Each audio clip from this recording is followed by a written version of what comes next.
বিসমিল্লাহির রহমানির রহিম। সুপ্রিয় দর্শক বন্ধুরা, আসসালামু আলাইকুম। আশা করি সবাই ভালো আছেন। আজকে আবারও নিয়ে আসলাম গার্ডেনিং আপডেট। আর আপনারা দেখতে পাচ্ছেন আমাদের টমেটো গাছে টমেটো ধরেছে, মাশাআল্লাহ।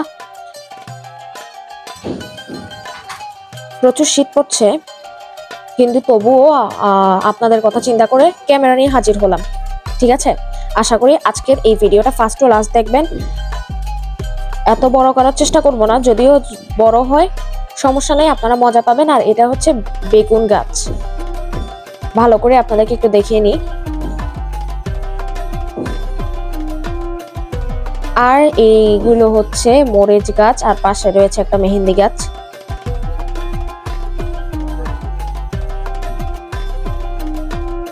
মরিচ গাছগুলো ওই যে চারা অবস্থায় ছিল সেগুলো। আর এই যে এটা হচ্ছে কুমড়ো গাছ পাশে। আর এই যে এটা হচ্ছে আনার গাছ। শীতকাল তো ওই জন্য রংটা একটু বিবর্ণ। আর এই যে গাঁদা ফুল, খুব সুন্দর। গাঁদা ফুলের ব্যবসা করলে ভালো লাভ হবে আর কি এই টাইমে, দেখা যাক। আচ্ছা, এটা হচ্ছে কমলা গাঁদা ফুল, আর পাশে হচ্ছে চন্দ্রমল্লিকা গাছ। ওই চন্দ্রমল্লিকাটাও কিন্তু গত বছরের গাছ, ঠিক আছে। আর এই যে এখানে এটা হচ্ছে লেবু গাছ, আশা করি দেখা যাচ্ছে। আশা করি আজকের ভিডিওটা ভালো লেগে থাকবে। আর এই যে এইটা হচ্ছে যে লেবু গাছটা, আমি আপনাদেরকে আরো জুম করে দেখিয়ে দিচ্ছি। চেষ্টা করব আজকের ভিডিওতে পুরো ছাদ বাগানটা দেখানোর জন্য, ঠিক আছে। আর এই যে এই টমেটো গাছটাতে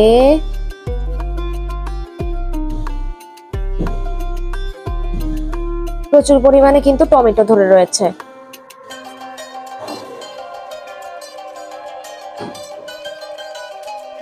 তো আজকে কিন্তু টুকিটাকি হারভেস্টিংও হবে, ঠিক আছে। আর গত উইন্টার গার্ডেনিং আপডেট ভিডিও যারা দেখেছেন তাদের অবশ্যই বাগানের প্রতি আগ্রহ থাকার কথা, আগ্রহ সৃষ্টি হওয়ার কথা। কারণ সেখানে আমি কম খরচে কেমনে গার্ডেনিং করতে হয় সেটা আমি আপনাদেরকে বলেছিলাম, ঠিক আছে।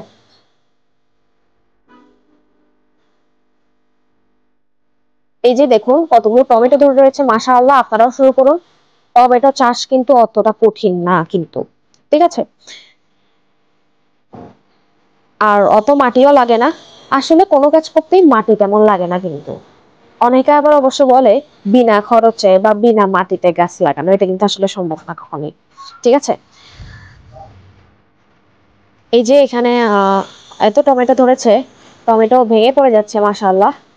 সরি, টমেটো ভেঙে পড়ে যাচ্ছে না, মানে গাছ ভেঙে পড়ে যাচ্ছে। আর এদিকে কাঁটামনির পাশে। আর এই যে দেখতে পাচ্ছেন বেগুনটা হারভেস্ট করা হচ্ছে। আজকের ফুল ভিডিওটা জুড়ে আশা করি আপনারা আমাদের সাথে থাকবেন এবং থাকার চেষ্টা করবেন। আমি প্রতিটা ভিডিওতেই নতুনত্ব আনার চেষ্টা করি, শুধুমাত্র আপনাদের ভালো লাগার জন্য। পরিবেশ দূষণ রোধ করতে গাছ লাগানোর কোনো বিকল্প নেই। আর এই যে এখানে হচ্ছে বেগুন, এই বেগুনটা হয়তো বা আগামী সপ্তাহে হারভেস্ট করা হতে পারে, অথবা অফ ক্যামেরাতেও হারভেস্ট করা হতে পারে। আর এই যে এখানে রয়েছে আরেকটা বেগুন। এবার বরং ছাদের অন্য পাশে যাওয়া যাক। আর এই যে এখানে হচ্ছে পাশে মালটা গাছ। আর এই যে এটা হচ্ছে ফুলকপি। আজকে এই ফুলকপিটাই মূলত হারভেস্ট করা হবে। আমাদের নিচতলায় কনস্ট্রাকশনের কাজ চলছে, তো যার কারণে একটু আওয়াজ আসতে পারে। তারপরেও আমি চেষ্টা করব যথাসম্ভব জোরে বলার, এবং আপনারা যাতে ভিডিওটা শুনতে পারেন খুব ভালোভাবে, ঠিক আছে। আচ্ছা, আর এই যে এখানে এই ফুলকপিটা একটু ফেটে গিয়েছে। আর এই যে এটা হচ্ছে বাঁধাকপি। এই বাঁধাকপিটা হয়তো বা আজকে হারভেস্ট করা হতে পারে, দেখা যাক কি হয়। ওয়াও, নাইস গার্ডেনিং, মাশাআল্লাহ। আপনারাও এভাবে বাগান শুরু করুন, আশা করি আপনারা সফলতা পাবেন। আর এই যে এখানে হচ্ছে ব্রোকলি। আমি আগেও বলেছি ব্রোকলি ফুল দেরিতে আসে, কিন্তু এখনো কিন্তু লাগানোর সময় আছে। আপনারা লাগিয়ে ফেলুন, আশা করি আপনারা ফলন পাবেন ঠিকই, কিন্তু একটু দেরিতে পাবেন। ধৈর্য হারা হবেন না। আর এই যে ফুলকপি পাশে, এই ফুলকপিটা আজকে হারভেস্ট করা হবে। ফুলকপি হচ্ছে একটু কচি অবস্থায় হারভেস্ট করার চেষ্টা করবেন, যাতে করে একটু খেতে বেশি মজা লাগবে। ফুলকপি যদি বেশি বুড়ো হয়ে যায় না, তাইলে কিন্তু এটা ফেটে যায় আর এখানে কালো কালো একটা দাগ চলে আসে, কালারটা নষ্ট হয়ে যায় তখন। তো যাই হোক, আশা করি আজকের ভিডিওটা আপনারা সম্পূর্ণ দেখবেন এবং উপভোগ করবেন। উপভোগ করলে অবশ্যই একটা লাইক, কমেন্ট এবং অবশ্যই একটা শেয়ার এবং অবশ্যই একটা সাবস্ক্রাইব করে দেবেন, যাতে করে আমি পরবর্তীতে নতুন ভিডিও বানাতে আরো উৎসাহিত হতে পারি। আর ফুলকপির পাশে যে পাতাগুলো থাকে ওগুলোও কিন্তু খেতে অনেক মজা হয়, ঠিক আছে। আর এই যে এখন পোড়া ঝুড়িটাই প্রায় ভরে গিয়েছে। মাশাআল্লাহ, আপনারাও চেষ্টা করবেন এরকম বাগান করতে।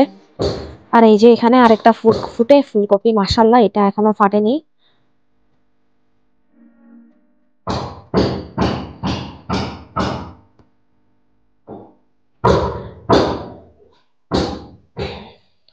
আর চ্যানেল শুধু সাবস্ক্রাইব করে রাখলেই হবে না, প্রতিদিন যেসব ভিডিওগুলো দিয়ে ওগুলো দেখার চেষ্টা করবেন। আর এখন তো নিয়মিত ভিডিও তেমন দেওয়া হয় না, যেগুলোই দিই সেগুলো দেখার চেষ্টা করবেন। আর এই যে এখানে কথা বলতে বলতে আমরা শিম হারভেস্ট করে ফেলছি, হ্যাঁ। আর নিয়মিত আমার ভিডিওগুলো দেখে আমাকে একটু সাপোর্ট দেবেন, আর 2-3টা শেয়ার করলে ভালো হয় আর কি, কেননা আপনাদের প্রতিটা শেয়ার এবং সাবস্ক্রাইব আমাকে পরবর্তীতে এগিয়ে যেতে সহায়তা করবে। আর এই যে এখানে শিম গাছের পাশে বরবটি গাছ।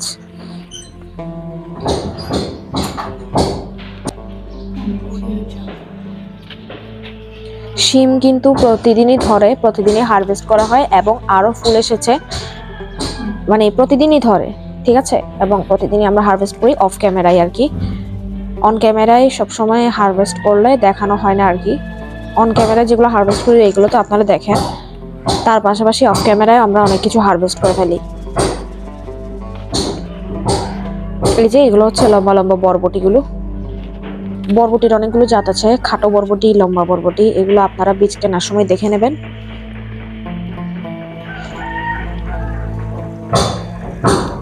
আর হ্যাঁ, আপনারা যেহেতু ঘরে চাষবাস করছেন, ছাদ বাগানে বা আঙিনায় বা বারান্দায়, তো সেই ক্ষেত্রে কীটনাশকটা অ্যাভয়েড করার চেষ্টা করবেন। যথাসম্ভব জৈব সার এবং জৈব কীটনাশক দিয়ে গাছ চাষ করার চেষ্টা করবেন, ঠিক আছে। জৈব কীটনাশক বলতে আমি বোঝাতে চাচ্ছি নিম তেল আছে, নিম খোল, এগুলো দিতে পারেন, গাছের জন্য ভালো হবে। কিন্তু যদি আপনি নর্মাল রাসায়নিক কীটনাশক সার ইউজ করেন, সেই ক্ষেত্রে সেটা তো বাজারের ফলমূলের মতোই হয়ে গেল, তাই না। তো এটা একটু চিন্তা করবেন আশা করি। বাজারে অবশ্য কয়েকটা অর্গানিক কিছু কীটনাশক পাওয়া যায়, যেগুলো অর্গানিক মানে এই যে জৈব কীটনাশকই বলা যায়, যেমন কাকা, তারপরে এরকম আরো অনেকগুলো আছে, যদিও আমরা ইউজ করি না এগুলা, কারণ বলে আর কি জৈব কীটনাশক, আসলে কি এগুলো জৈব? এর থেকে ভালো আপনারা নিম তেলটা ইউজ করেন, ভালো হবে। নিম তেল বাজারে কিনতে পাওয়া যায়, অথবা আপনার নিম গাছ থাকলে তো আরো সুবিধা। নিম তেলই যে দিতে হবে এমন কোনো কথা নাই, নিম পাতা সিদ্ধ করে ওই পানিটা দিলেও কিন্তু অনেক উপকার হবে। আর এই যে এখানে শিম রয়েছে অনেক, আমার উইন্টার গার্ডেনিং ভিডিও, যেই গত ভিডিওটা, ওইটাও আপনারা দেখে নেবেন আশা করি। আমি ভিডিও শেষে এন্ড স্ক্রিনে সেই ভিডিও লিঙ্কটা দিয়ে রাখবো, আপনারা চাইলে সেটা দেখে নিতে পারেন। আর এই যে গত সপ্তাহে লাউটা কেমন ছিল আর এখন লাউটা কেমন, এটা একটু আপনারা দেখে নেবেন। আর গত ভিডিওটাতেও কিন্তু আমি অনেক টিপস দিয়েছি গার্ডেনিং সম্বন্ধে, গার্ডেনিং এর যে ভিডিওটা গত ভিডিও, আজকেরটাতেও টিপস দেওয়ার চেষ্টা করেছি। প্রতিটা ভিডিওতেই আমি এরকম টিপস দেওয়ার চেষ্টা করি, আর পুরনো যেসব টিপস দিয়েছি ওগুলো আবার আপনাদেরকে রিকল করানোর চেষ্টা করি, যাতে করে আপনাদের মনে থাকে বিষয়টা।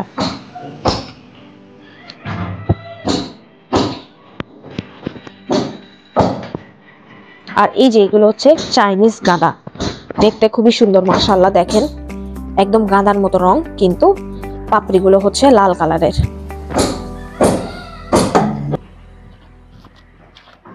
আর এই যে এদিকে হচ্ছে বেগুন গাছ, আর এই যে ফুলকপি।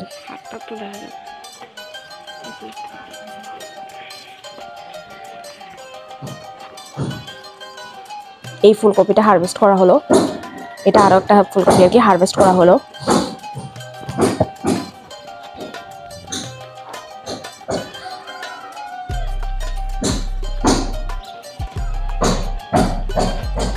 আর এই যে এদিকে রয়েছে আরো একটা।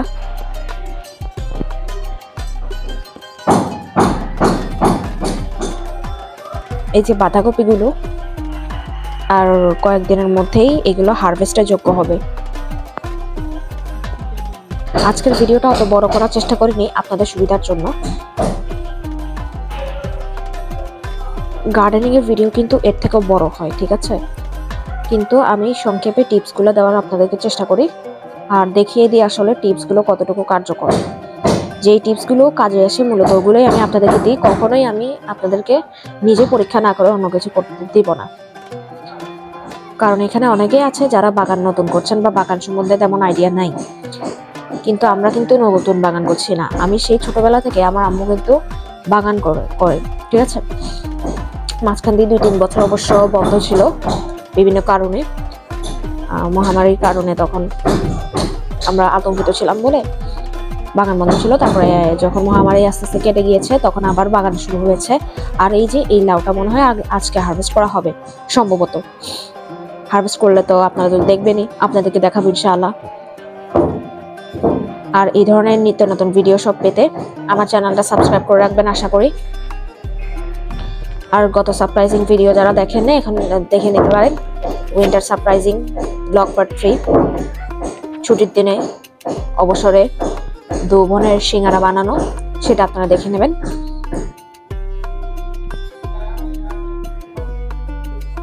আপনারা যারা আমার ভিডিও দেখেন আর কি, শেয়ার করে সাবস্ক্রাইব করে সাপোর্ট করবেন আশা করি। সবার মাঝে আমার চ্যানেলটাকে ছড়িয়ে দেবেন আশা করি। তাহলে আপনাদের দোয়া, ভালোবাসা এবং সাপোর্টে আমার চ্যানেলটা একদিন পুরো বাংলাদেশে নাম করা হবে আর কি। তো এই জন্য দরকার আপনাদের দোয়া এবং আপনাদের সাপোর্ট। আর এই গাছগুলো মশারির নিচে রেখে দিয়েছি, কারণ এগুলো এখনো ছোট, পাখি এসে খেয়ে ফেলবে নইলে।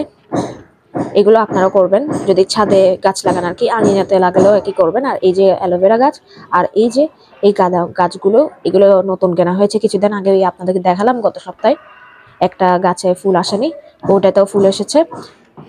আর এই যে হারভেস্টকৃত শাকসবজিগুলো আপনাদেরকে একটু দেখিয়ে দিচ্ছি।